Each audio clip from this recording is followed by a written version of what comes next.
Assalamualaikum warahmatullahi wabarakatuh. Perkenalkan nama saya Epis Nurmansah, NIM 19042122. Kali ini saya akan bahas materi tentang metode distribusi sampel.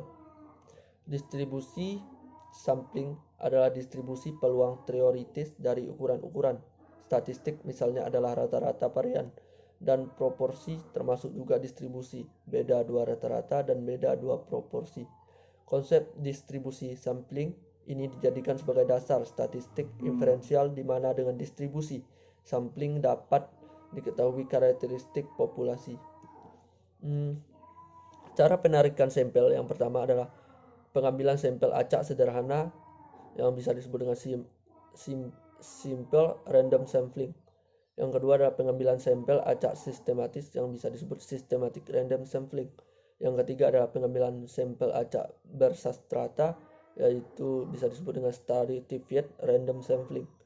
Yang keempat adalah pengambilan sampel acak berdasar area cluster random sampling. Yang kelima, yang terakhir, area sampling atau sampel wilayah bertingkat yang bisa disebut dengan multi-stack sampling. Selanjutnya tentang analisis validasi data.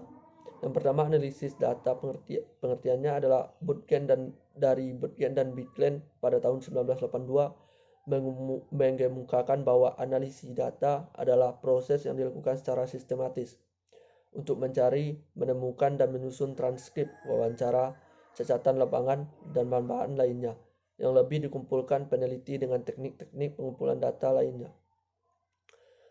Yang kedua tentang validasi, yaitu menurut Gronlund dan Lin pada tahun 1990 menyebutkan bahwa validitas adalah ketetapan interpretasi yang dibuat dari hasil pengukuran atau evaluasi. Lain lagi menurut Ari Kunto pada tahun 1995, validitas adalah keadaan yang menggambarkan tingkat instrumen bersangkutan yang mampu mengukur apa yang diukur.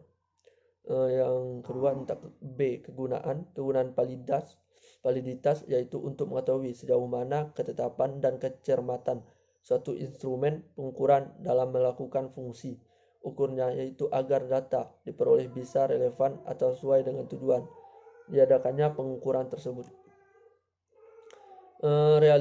Reliabilitas data